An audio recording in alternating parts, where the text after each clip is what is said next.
નમસ્કાર મિત્રો, જય દ્વારકાધીશ મિત્રો. કહેવાય છે કે સુખમાં જે પાછળ રહે અને દુઃખમાં આગળ રહે એને જ સાચો મિત્ર કહેવાય. બાકી તો સુખમાં ભાગ પડાવે અને દુઃખ આવે એટલે દૂર ભાગી જાય એને મિત્ર ન કહેવાય, એને તો સ્વાર્થી કહેવાય. કિશોર અને રાજીવ બંને મન, વચન અને કર્મથી સાચા મિત્રો હતા. બંને બચપણથી જ એક સાથે ભણ્યા હતા અને સાથે મોટા થયા હતા.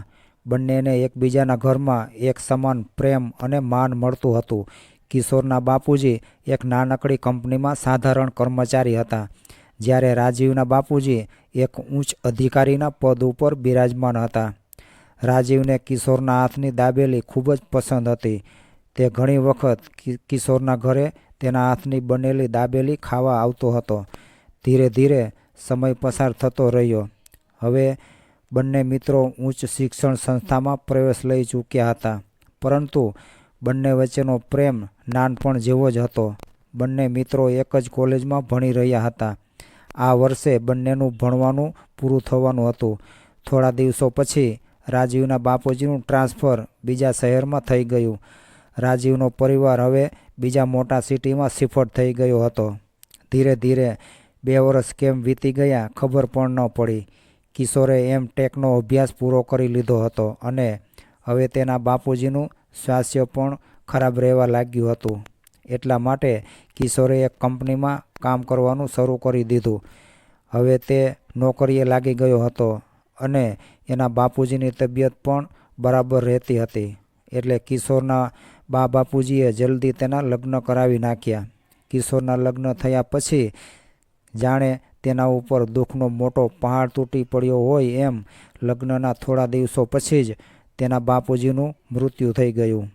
અને હજી બાપુજીના દુઃખમાંથી તે બહાર પણ નહોતો નીકળી શક્યો ત્યાં તો થોડા દિવસ પછી એની બા પણ હૃદયરોગના કારણે મૃત્યુ પામ્યા. બા અને બાપુજીના મૃત્યુ પછી કિશોર પૂરી રીતે ભાંગી પડ્યો હતો. હવે તે પોતાની જિંદગીથી બિલકુલ હતાશ થઈ ગયો હતો. ત્યારે એક બીજા ખરાબ સમાચાર તેને મળ્યા. એ ખરાબ સમાચાર એવા હતા કે તે જે કંપનીમાં કામ કરી રહ્યો હતો તે કંપની પણ અચાનક બંધ થઈ ગઈ હતી. એક પછી એક ખરાબ સમાચારથી કિશોર પૂરી રીતે નિરાશ થઈ ગયો હતો. હવે તો તેણે આ ઘર અને શહેર બંને છોડવાનો વિચાર કરી લીધો હતો. બીજા શહેરમાં પહોંચીને સૌથી પહેલાં તેણે નોકરી માટે તપાસ કરી અને એક કંપનીમાં તેણે કામ કરવાનું શરૂ કરી દીધું. હવે ધીરે ધીરે તેની જિંદગી સામાન્ય થવા લાગી હતી. થોડા દિવસો પછી તેને એક પુત્ર રત્નની પ્રાપ્તિ થઈ. કિશોર પોતાની પત્ની અને બાળકની સાથે ખુશ રહેવા લાગ્યો. ત્યારે એક દિવસ તે પોતાની કંપનીમાં ગયો તો ખબર પડી કે હડતાલના કારણે કંપનીમાં તાળું લાગી ગયું છે. કંપનીના માલિકે કર્મચારીઓની હડતાલથી કંપની જ બંધ કરવાનો નિર્ણય લઈ લીધો હતો અને બધા કર્મચારીઓનું વેતન ચૂકવીને તેઓને છૂટા કરી દેવામાં આવ્યા. ફરી કિશોર પોતાના માટે નવું કામની શોધમાં લાગી ગયો, પરંતુ ઘણા દિવસો વીતી ગયા પછી પણ તેને કામ મળ્યું નહીં. હવે તો ઘરમાં ખાવાના પણ ફાંફા પડવા લાગ્યા હતા. એક દિવસ અચાનક તેના દીકરાની તબિયત ખરાબ થઈ ગઈ. તેના ઈલાજ માટે તેણે પોતાની પત્નીના ઘરેણાં વેચવા પડ્યા હતા. હવે તેના ઘરની હાલત દિવસે ને દિવસે ખરાબ થતી જતી હતી. તેની હાલત વધારે બગડતી જતી હતી, પરંતુ તેનો વ્યવહાર એટલો બધો સારો હતો કે દૂધ, શાકભાજી અને કરિયાણાવાળાએ તેને હજી સુધી કંઈ કહ્યું ન હતું અને ઉધાર સામાન આપવાનું ચાલુ રાખ્યું હતું. પરંતુ હવે કિશોરને શરમ આવવા લાગી હતી. તેણે મજબૂરીમાં દાબેલી વેચવાનો નિર્ણય કરી લીધો. એક દિવસ બજારમાં જઈને દાબેલી બનાવવા માટે બધો સામાન ખરીદી લાવ્યો અને દાબેલી બનાવીને ફૂટપાથ પર બેસીને વેચવા લાગ્યો. લોકોને તેના હાથની દાબેલીનો સ્વાદ સારો લાગ્યો અને ધીરે ધીરે તેની કમાણી વધવા લાગી. થોડા સમય પછી તેણે એક લારી ખરીદી લીધી. દાબેલીની લારી કર્યા પછી તેના ઘરમાં રૂપિયા આવવા લાગ્યા. હવે તેના પરિવારનું ભરણપોષણ સારી રીતે ચાલવા લાગ્યું. એક દિવસ તેની લારી પાસે એક મોટી કાર આવીને ઊભી રહી. કારના ડ્રાઈવરે કારમાં બેઠા બેઠા જ 4 દાબેલીના પાર્સલ કરવા માટે ઓર્ડર આપ્યો. કારમાં પાછળની સીટ પર બેઠેલી વ્યક્તિ ફોન પર વાત કરી રહી હતી. કિશોરને તેનો અવાજ સાંભળીને ઝટકો લાગ્યો. તેને એવું લાગ્યું કે કદાચ આ અવાજ કંઈક જાણીતો છે. કિશોરે કારની અંદર બેઠેલા વ્યક્તિને જોવાનો પ્રયાસ કર્યો, પરંતુ કારના કાચ બંધ હોવાના કારણે તેમાં બેઠેલ વ્યક્તિ તેને દેખાતી ન હતી. ત્યાર પછી કિશોર દાબેલી બનાવવામાં લાગી ગયો. તેણે ખૂબ જ પ્રેમથી બધા મસાલા નાખીને 4 દાબેલીનું પાર્સલ બનાવ્યું. ડ્રાઈવર કારને સાઈડમાં પાર્ક કરીને દાબેલીનું પાર્સલ લેવા આવ્યો. ડ્રાઈવર દાબેલી લઈને તેને 500ની નોટ આપી. કિશોરે કહ્યું કે ભાઈ, મારી પાસે અત્યારે એટલા રૂપિયા નથી જેથી કરીને હું તમને બાકીના રૂપિયા પાછા આપી શકું. એમ કરો, ફરી કોઈ વાર દાબેલી લેવા આવો ત્યારે આપી દેજો. એટલું કહીને કિશોરે 500ની નોટ પાછી આપી દીધી. ત્યાર પછી રાજીવે કહ્યું કે દાબેલીના રૂપિયા તો આપી દો. એટલે ડ્રાઈવર કહેવા લાગ્યો કે તેની પાસે છૂટા રૂપિયા નથી, એટલા માટે તેણે 500ની નોટ પાછી આપી દીધી છે. તેણે એવું કહ્યું કે ફરી ક્યારેક આવો ત્યારે આપી દેજો. કારના માલિકે કહ્યું કે તમે ફરીવાર ત્યાં જાઓ અને આ રૂપિયા તેમને આપી દો અને કહો કે અમે બાકી નીકળતા રૂપિયા ફરીવાર ક્યારેક આવશું ત્યારે લઈ જઈશું. ડ્રાઈવરે જઈને કહ્યું કે અત્યારે આ 500ની નોટ તમે રાખો, અમે બાકીના રૂપિયા પાછા આવશું ત્યારે લઈ લઈશું. એટલે કિશોરે કહ્યું કે ના ભાઈ, એવું ન થઈ શકે. તમારા માલિક મારી પાસે આવે અને એ વખતે પણ છૂટા પૈસા ન હોય તો? એટલા માટે તમે આ 500ની નોટ તમારા માલિકને પાછી આપી દો. ડ્રાઈવરે જઈને આ જ વાત પોતાના માલિકને કહી. હવે માલિકને પણ તેની વાત સમજાઈ ગઈ હતી. તેણે કહ્યું કે ચાલો ફરીવાર ક્યારેક અહીંથી નીકળશું તો તેને દાબેલીના રૂપિયા આપી દઈશું. ડ્રાઈવર ગાડી લઈને ચાલતો થયો. માલિકે જેવું પેકેટ ખોલીને દાબેલી ખાવા લાગ્યા તો એ આશ્ચર્યચકિત રહી ગયા, કારણ કે આવી દાબેલી તો ફક્ત કિશોર જ બનાવતો હતો. અહીં આવી દાબેલી મેં ક્યારેય ખાધી નથી. આના મસાલામાં એ જ સ્વાદ છે જે કિશોર નાખતો હતો. તેણે ઉપરા ઉપરી 2 દાબેલી ખાઈ લીધી અને કિશોર વિશે વિચારતો રહ્યો. ઘણા પ્રકારના વિચાર તેના મનમાં આવવા લાગ્યા. તેની પત્નીએ હજી પોતાનું પેકેટ ખોલ્યું પણ ન હતું. કિશોરે પોતાની બંને દાબેલી ખતમ કરી નાખી અને ઘરે પહોંચીને વારંવાર તે દાબેલીવાળા વિશે વિચારતો રહ્યો. આ શહેરમાં લગભગ તે 2 વર્ષથી રહેતો હતો, પરંતુ દાબેલીનો આવો સ્વાદ તેને ક્યાંય ખાવા મળ્યો ન હતો. પરંતુ આજે આ સ્વાદ તેને પરેશાન કરી રહ્યો હતો. કિશોર સવારે જલ્દી ઉઠ્યો અને ઓફિસના ટાઈમથી પહેલાં તૈયાર થઈ ગયો. ત્યારે પત્નીએ તેને કહ્યું કે આજે કોઈ મીટિંગ છે કે શું? આટલા જલ્દી કેમ જઈ રહ્યા છો? ત્યારે કિશોરે કહ્યું કે મીટિંગ તો નથી, પરંતુ એક કામ એવું છે જે મીટિંગ કરતાં પણ વધારે જરૂરી છે. તે ગાડીમાં બેઠો અને ડ્રાઈવરને દાબેલીવાળા પાસે લઈ જવા માટે કહ્યું. રાજીવ ગાડીમાંથી ઉતરીને કિશોરની રાહ જોવા લાગ્યો. ઘણો સમય વીતી ગયો છતાં પણ કિશોર દાબેલી વેચવા આવ્યો નહીં અને તે આજે આવવાનો પણ ન હતો, કેમ કે ગઈકાલે કિશોર ગાડીના માલિકનો અવાજ સાંભળીને બેચેન બની ગયો હતો. ઘરે પહોંચ્યો તો કિશોરે ખૂબ જ એકાંત મનથી ધ્યાન કેન્દ્રિત કર્યું અને કાર માલિકની વાતો પર ધ્યાન આપ્યું. તો તેને સમજાઈ ગયું હતું કે આવી રીતે તો ફક્ત રાજીવ જ બોલતો હતો. તે મનમાં વિચારવા લાગ્યો કે આ અવાજ રાજીવનો જ હતો અને તેને દાબેલી ખૂબ ભાવતી હતી. તેણે જેવી મારા હાથની દાબેલી ખાધી હશે તો તે મને જરૂર ઓળખી ગયો હશે. બીજા દિવસે તે જરૂર મને મળવા માટે આવશે. એટલા માટે આજે તે દાબેલી વેચવા માટે ગયો નહીં અને ત્યાંથી થોડે દૂર ખૂણામાં સંતાઈને રાજીવની રાહ જોઈ રહ્યો હતો. તેને જે વહેમ હતો એ વહેમ બિલકુલ સાચો નીકળ્યો. રાજીવ આજે ખૂબ જ આતુરતાથી કિશોરની રાહ જોઈ રહ્યો હતો. રાજીવે આસપાસની લારીઓવાળાને પણ પૂછ્યું કે ભાઈ, આજે આ દાબેલીવાળો નથી આવવાનો કે શું? તો એ લોકોએ કહ્યું કે દાબેલીવાળો દરરોજ સવારે 9ના ટકોરે અચૂક આવી જ જાય છે અને રાતના 9 વાગ્યા સુધી અહીં જ રહે છે, પરંતુ આજે પહેલી વાર એવું બન્યું છે કે ના તો કિશોર આવ્યો અને ના તેણે કોઈને કંઈ જણાવ્યું. બિચારો કિસ્મતનો ફૂટેલો છે. આટલો ભણેલો ગણેલો હોવા છતાં પણ દાબેલી વેચી રહ્યો છે. રાજીવની કંપનીમાંથી વારંવાર તેને ફોન આવી રહ્યા હતા. તેને આજે ઘણું મોડું થઈ રહ્યું હતું. રાજીવ મજબૂરીમાં ગાડીમાં બેઠો અને કંપની તરફ નીકળી ગયો. આજે તે કંપનીમાં જનરલ મેનેજરના પદ ઉપર કાર્યરત હતો. કંપનીની બધી જ જવાબદારી કંપનીના માલિકે તેના ખંભા પર રાખી દીધી હતી. ગાડીમાં બેસીને તે વારંવાર કિશોર વિશે વિચારી રહ્યો હતો. અચાનક તેને ખ્યાલ આવ્યો કે જ્યારે ડ્રાઈવરે દાબેલીવાળા પાસે ગાડી ઊભી રાખી હતી ત્યારે હું ફોન પર વાત કરી રહ્યો હતો, એટલે કિશોરે મારો અવાજ જરૂર સાંભળી લીધો હશે અને મને ઓળખી પણ ગયો હશે. આજે પોતાની પરિસ્થિતિને છુપાવવા માટે તે દાબેલી વેચવા માટે આવ્યો નથી. તેને ખબર હતી કે દાબેલી ખાતા જ તેના સ્વાદથી હું તેને અવશ્ય ઓળખી જઈશ. હવે રાજીવ પણ કિશોરને સામસામે મળવાનો વિચાર મૂકી દીધો હતો, કેમ કે તેના સ્વાભિમાનને ઠેસ પહોંચાડવા તે નહોતો માગતો. ઘરે આવીને તે ઊંડા વિચારમાં ડૂબી ગયો કે કઈ રીતે કિશોરની મદદ કરી શકાય અને તેને ખબર પણ ન પડે કે મેં તેની મદદ કરી છે.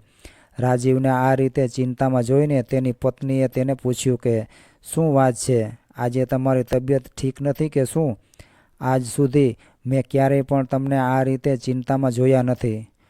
રાજીવે હંમેશા પોતાની પત્ની પાસે પોતાના મિત્રના વખાણ જ કર્યા હતા. એટલા માટે તે પોતાની પત્નીને પોતાના મિત્રની આવી હાલત વિશે જણાવવા નહોતો માગતો. એટલે તેણે કહ્યું કે કંઈ નહીં, થોડીક ઓફિસની સમસ્યા છે, એ તો જલ્દી ઠીક થઈ જશે. એટલું કહીને તે રૂમની બહાર નીકળી ગયો અને બહાર ફળિયામાં આવીને ઝૂલા પર બેસી ગયો. બીજા દિવસે રાજીવે પોતાના સૌથી વિશ્વાસપાત્ર નોકરને બોલાવ્યો અને તેને કિશોર પાસેથી દાબેલી લઈ આવવા માટે મોકલ્યો. હવે તે રોજ દાબેલી મંગાવવા લાગ્યો. આ રીતે તેણે કિશોરની બધી જ સ્થિતિ અને તેની સાથે ઘટેલી બધી જ ઘટનાઓની જાણકારી મેળવી લીધી. એક દિવસ નોકરે રાજીવની યોજના અનુસાર શહેરની એક સારી કંપનીમાં જગ્યા ખાલી હોવાની સૂચના કિશોરને આપી અને તેને તે કંપનીમાં નોકરી મળવાની પૂરી સંભાવનાઓ જણાવી. પરંતુ કિશોરે કંપનીમાં ઇન્ટરવ્યૂ માટે જવાની મનાઈ કરી દીધી. તેણે કહ્યું કે ભાઈ, કંપનીઓમાં તો લાગવગથી જ બધી પોસ્ટો ભરાય છે, બસ લેવા ખાતર જ ઇન્ટરવ્યૂ લેવામાં આવે છે. એટલે તે નોકરે કહ્યું કે ના ભાઈ, એ કંપનીના મેનેજર ખૂબ જ ઈમાનદાર છે. તેઓ ફક્ત યોગ્યતા જ જુએ છે, તેઓ ભલામણમાં જરાય માનતા નથી. દોસ્ત, તારી પાસે આટલી બધી યોગ્યતા છે તો તારે એક વખત તે કંપનીમાં જરૂર જવું જોઈએ. જો નોકરી ના મળે તો આ દાબેલીનો ધંધો તો તારો ચાલે જ છે ને, પછી તો જેવી તારી મરજી. એટલું કહીને નોકર ત્યાંથી જતો રહ્યો. ઘરે જઈને કિશોર વિચારવા લાગ્યો કે તેનું કહેવું પણ બરાબર જ હતું. એકવાર જવામાં શું વાંધો છે? શું ખબર તેની વાત સાચી પણ હોય. બીજા દિવસે કિશોર સવારે જલ્દી તૈયાર થઈને ઇન્ટરવ્યૂ માટે તે કંપની તરફ નીકળી પડ્યો. અહીં રાજીવે ઇન્ટરવ્યૂ માટે એક બોર્ડની રચના કરી હતી અને તેમાં બધા સદસ્યોને ચેતવણી પણ આપી દીધી હતી કે મારી પાસે યોગ્ય વ્યક્તિઓના નામના લિસ્ટ પ્રમાણે જ આવવું, કોઈની પણ ભલામણ લઈને આવવું નહીં. અધિકારીઓએ કંપનીમાં આવેલા બધા જ ઉમેદવારોના ઇન્ટરવ્યૂ લીધા અને તેમાંથી 3 નામની પ્રસ્તુતિ રાજીવની પાસે મોકલી. તેમાં સૌથી ઉપર કિશોરનું નામ હતું. રાજીવે તરત જ કિશોરના નામ પર સંમતિ આપી દીધી. બોર્ડ દ્વારા કિશોરને બોલાવીને તેને કંપનીમાં પ્રોડક્શન ઇન્ચાર્જના પદ ઉપર નિયુક્ત કરી દીધો. કિશોરને પોતાના ઉપર વિશ્વાસ નહોતો થઈ રહ્યો કે આટલી મોટી કંપનીમાં આટલું મોટું પદ મને મળી શકે છે.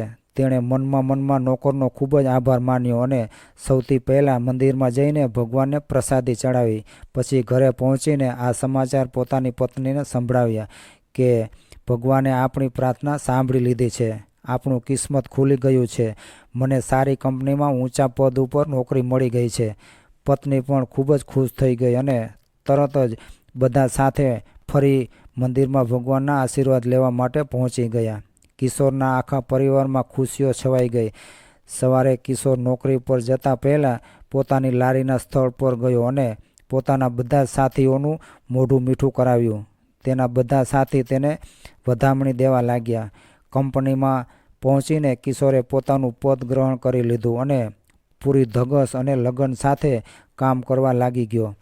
કિશોરે પોતાના કામથી કંપનીના બધા જ કર્મચારીઓનું મન જીતી લીધું. થોડા દિવસોમાં બધા લોકો તેના ખૂબ જ વખાણ કરવા લાગ્યા. આ 1 મહિનાની અંદર કંપનીનું પ્રોડક્શન પણ ખૂબ જ સારું થયું. આ દરમિયાન તેને એક વાત અજીબ લાગી હતી કે કંપનીના મેનેજરે ક્યારેય પણ તેની મુલાકાત લીધી ન હતી અને તે પોતે મેનેજરને મળવાની કોશિશ પણ કરતો હતો, પરંતુ કંપનીના મેનેજર તેને બીજા દિવસે આવવાનું કહીને વાતને ટાળી દેતા હતા. હવે આ કંપનીમાં બધું જ ખૂબ સારી રીતે ચાલવા લાગ્યું હતું. કંપનીના માલિક ઘણા દિવસોથી કિશોરને પોતાની બીજી કંપનીમાં મોકલવા માગતા હતા, કેમ કે ત્યાં બધું બરાબર નહોતું ચાલી રહ્યું. પરંતુ રાજીવ કિશોરને પૂરી રીતે સેટ કર્યા વગર જવા નહોતો માગતો અને હવે તે પોતાની જવાબદારીને પૂરી કરી ચૂક્યો હતો. એટલે તેને હવે એવું લાગ્યું હતું કે માલિકની વાત માનીને બીજી કંપનીમાં જતા રહેવું જોઈએ. તેમાં કિશોરની પણ ભલાઈ છે, કેમ કે હું તેની નજરથી હવે વધારે દિવસો સુધી બચી નહીં શકું. એકના એક દિવસે મારી મુલાકાત તેની સાથે જરૂર થઈ જશે અને જો હું આ કંપનીમાંથી જતો રહીશ તો કિશોરના કામથી ખુશ થઈને કંપનીના માલિક તેને સારા પદ ઉપર નિયુક્ત કરી દેશે. એટલા માટે મારે હર હાલતમાં આ કંપની મૂકીને જવાની તૈયારી કરવી જોઈએ.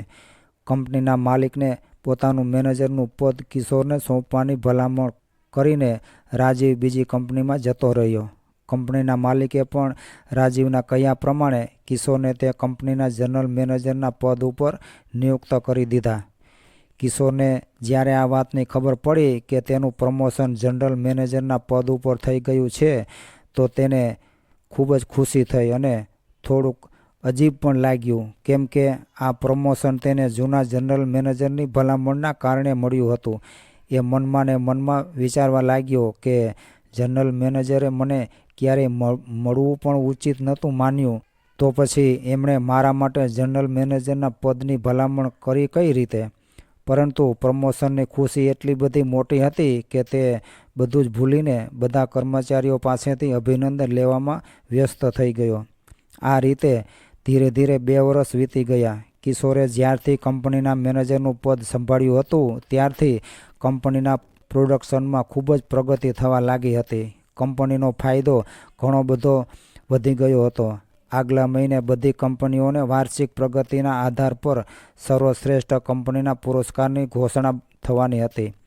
કિશોર પણ આ પુરસ્કાર જીતવાના પ્રયાસમાં લાગી ગયો હતો. આ વર્ષે સર્વશ્રેષ્ઠ કંપનીનો એવોર્ડ તેને મળવાની પૂરી સંભાવના હતી. કિશોર પ્યુનને બોલાવીને પાછલા વાર્ષિક પુરસ્કાર હેતુ મોકલાવેલી ફાઇલને મંગાવી. પ્યુન જઈને કબાટમાંથી ફાઇલ લઈ આવ્યો અને કહ્યું કે સાહેબ, પહેલાં જે સાહેબ અહીં હતા તેમણે પણ આ પુરસ્કાર માટે ખૂબ જ પ્રયાસ કર્યા હતા અને ગમે તે હાલતમાં આ પુરસ્કાર જીતવા માગતા હતા, પરંતુ તેમની કિસ્મત જ ખરાબ હતી. પાછલા 2-3 વર્ષોથી તેઓ કોઈના કોઈ કારણસર સર્વશ્રેષ્ઠ કંપનીનું પુરસ્કાર મેળવવામાં અસફળ રહ્યા અને પુરસ્કાર મળે પણ કઈ રીતે, કેમ કે કંપનીના માલિક જે કંપનીની હાલત ખરાબ હોય તેમાં જ તેને મોકલી દે છે. એ બિચારાનો બધો જ સમય તો કંપનીની હાલત સુધારવામાં જ જતો રહે છે. જ્યારે કંપનીની હાલત ખરાબ થઈ જાય છે તો તેમનું ટ્રાન્સફર કોઈ બીજી નબળી કંપનીમાં થઈ જાય છે અને પુરસ્કાર કોઈ બીજાને મળી જાય છે. કિશોરે પ્યુનને બોલાવ્યો અને કહ્યું કે તું ઉદાસ ન થા. પહેલાંના સાહેબના સૌથી મોટો પુરસ્કાર તેમની ઈમાનદારી છે અને તેનાથી મોટો પુરસ્કાર બીજો કોઈ નથી. બધા તો વર્ષમાં એક જ વાર પુરસ્કાર જીતે છે, જ્યારે તેમનો તો વર્ષમાં ઘણી વખત આ પુરસ્કાર મળી જાય છે. એટલા માટે તેમનાથી મોટો વિજેતા બીજો કોઈ નથી. ત્યારે પ્યુને પણ કહ્યું કે સાહેબ, આ તમારી વાત બિલકુલ સાચી છે. પહેલાં જે સાહેબ હતા તે મનના ખૂબ જ ચોખ્ખા હતા. મેં આજ સુધી એવા ચોખ્ખા અને ઈમાનદાર ઓફિસર ક્યારેય જોયા નથી. એટલે કિશોરે હસીને કહ્યું કે મારાથી તમને કોઈને કાંઈ વાંધો તો નથી ને? એટલે પિયુને કહ્યું કે ના ના સાહેબ, તમે પણ ખૂબ જ સારા છો. ત્યારે કિશોર બોલ્યો કે હું તો ખાલી મજાક કરી રહ્યો હતો. ધીરે ધીરે સમય વીતવા લાગ્યો. આજે એ દિવસ આવી ગયો હતો જેની બધી કંપનીના જનરલ મેનેજર રાહ જોઈ રહ્યા હતા. આજે સૌથી ટોપ મોસ્ટ કંપનીને સર્વશ્રેષ્ઠ કંપનીનો પુરસ્કાર મળવાનો હતો. કિશોરને પૂરો વિશ્વાસ હતો કે આ વખતે આ પુરસ્કાર તે જ જીતશે. કિશોર વાર્ષિક કાર્યક્રમમાં હાજર થવા માટે નીકળવાનો જ હતો. ત્યારે તેને કંઈક જરૂરી પેપર યાદ આવ્યા. તે પેપર લેવા માટે ઓફિસમાં ગયો અને ઓફિસની અંદર પહોંચીને કાગળ શોધવા લાગ્યો. ત્યારે કબાટમાં રહેલો એક ફોટો તેના હાથમાં આવી ગયો અને તે ફોટાને જોતાં જ કિશોર આશ્ચર્યચકિત રહી ગયો, કેમ કે તે ફોટો તેના કોલેજના સમયનો હતો. હવે તેને બધું જ સમજાઈ ગયું હતું કે પહેલાં જે જનરલ મેનેજર હતા તે તેને શું કામ નહોતા મળી રહ્યા. કિશોર સમજી ગયો હતો કે હું રાજીવથી છુપાઈ રહ્યો હતો. તે વાત તેને ખબર પડી ગઈ હશે, એટલા માટે તેણે પણ મને ના મળવાનો નિર્ણય લઈ લીધો હશે. આ બધું વિચારીને તેની આંખોમાંથી આંસુઓની ધારા વહેવા લાગી. પોતાના મિત્રના આ ત્યાગ પર તે ખૂબ જ ભાવુક થઈ ગયો. ત્યારે પ્યુન ઓફિસની અંદર આવ્યો અને કહેવા લાગ્યો કે સર, આપણને મોડું થઈ રહ્યું છે. હવે આપણે વધારે મોડું કર્યા વગર જલ્દી નીકળવું જોઈએ. એટલે કિશોર કહેવા લાગ્યો કે તું ગાડી પાસે પહોંચ, હું હમણાં જ આવું છું. તેના ગયા પછી કિશોરે પોતાના આંસુ લૂછી ઓફિસની બહાર નીકળીને કારમાં બેસી ગયો. વાર્ષિક કાર્યક્રમમાં પહોંચીને સૌથી પહેલાં તેણે તપાસ કરી કે આ વર્ષે ટોપ મોસ્ટ પર કઈ કંપની છે. ત્યારે તેને ખબર પડી કે આ વખતે પુરસ્કારની દાવેદાર ફક્ત 2 કંપનીઓ છે, એક તેની અને બીજી રાજીવની. આ સાંભળતા જ કિશોર ખૂબ જ દુઃખી થઈ ગયો અને ભાગીને નિર્ણાયક મંડળના સદસ્યોની ઓફિસમાં પહોંચી ગયો અને 2 હાથ જોડીને તેમને વિનંતી કરતા પોતાનું નામ પાછું લઈ લેવા માટે કહેવા લાગ્યો. નિર્ણાયક મંડળના સદસ્યો દ્વારા નામ પાછું લેવાની મનાઈ કરી દેવામાં આવી. એટલે કિશોર રડવા લાગ્યો અને હાથ જોડીને તેમને વિનંતી કરતા કહેવા લાગ્યો કે મારો મિત્ર મારા માટે ભગવાન સમાન છે. હું મારા મિત્રની સામે કોમ્પિટિશન ના કરી શકું. તમે મારું નામ હટાવવાની કૃપા કરો. નિર્ણાયક મંડળના બધા સદસ્યોએ તેની વાત સાંભળ્યા પછી તેને બહાર જવા માટે કહ્યું. તે લોકોને આજે વિશ્વાસ જ નહોતો થઈ રહ્યો કે દુનિયામાં આવી પણ દોસ્તી હોઈ શકે છે. આવું તો ફક્ત ફિલ્મોમાં અને વાર્તાઓમાં જ બનતું હોય છે, જ્યાં એક મિત્ર બીજા મિત્રો માટે પોતાનો જીવ આપી દેવા માટે પણ તૈયાર રહે છે. કેમ કે કિશોર આવ્યો એ પહેલાં રાજીવ પણ નિર્ણાયક મંડળના સભ્યોને તે જ વાત કરવા આવ્યો હતો જે હમણાં કિશોરે કરી હતી, અને તે પણ પોતાનું નામ પાછું લઈ લેવા માટે વિનંતી કરી રહ્યો હતો. કિશોર અને રાજીવ બંને પોતપોતાની ગાડીમાં જઈને બેસી ગયા અને પોતાના મિત્રના નામની ઘોષણા થવાની રાહ જોવા લાગ્યા. તે બંને વિચારતા હતા કે જેવું જ મિત્રનું નામ એલાઉન્સ થશે કે તરત જ પોતાના ઘરની તરફ નીકળી જશે. પરંતુ આ શું? નિર્ણાયક મંડળ આ વખતે એક નહીં પરંતુ 2 કંપનીઓને સર્વશ્રેષ્ઠ પુરસ્કાર માટે લિસ્ટેડ કરી લીધી હતી. સ્ટેજ પરથી જેવી બંને મિત્રોના નામની ઘોષણા કરવામાં આવી તો બંને મિત્રો સ્તબ્ધ રહી ગયા. હવે આજે તેઓ મજબૂર થઈ ગયા હતા એકબીજા સામે આવવા માટે. એલાઉન્સર બંને મિત્રોની મિત્રતા વિશે પણ સ્ટેજ પરથી જણાવવા લાગ્યા કે કઈ રીતે એક મિત્ર બીજા મિત્ર માટે થઈને પોતે હારી જવા પણ તૈયાર છે. બંને મિત્ર સ્ટેજ પર પહોંચી ગયા અને રડતા રડતા એકબીજાને ગળે વળગી ગયા. એલાઉન્સરની વાત સાંભળીને હોલમાં ઉપસ્થિત બધા જ લોકોની આંખોમાં પણ આંસુ આવી ગયા અને આખો હોલ બંને મિત્રોને સાચી દોસ્તી અને પ્રેમને તાળીઓના ગડગડાટથી અભિનંદન આપવા લાગ્યા. તાળીઓના ગડગડાટ સાથે બંને મિત્રોએ સર્વશ્રેષ્ઠ કંપનીના પુરસ્કારને પ્રાપ્ત કર્યો. મિત્રો, કહેવાય છે કે સુખમાં જે પાછળ રહે અને દુઃખમાં આગળ રહે તેને જ સાચો મિત્ર કહેવાય. તો મિત્રો, આ દોસ્તીભરી કહાની તમને કેવી લાગી એ કોમેન્ટ કરી જરૂરથી જણાવજો. અને પસંદ આવી હોય તો વિડીયોને લાઇક, શેર અને ચેનલને સબસ્ક્રાઈબ કરી તમારા ભાઈને સપોર્ટ આપો. જય દ્વારકાધીશ.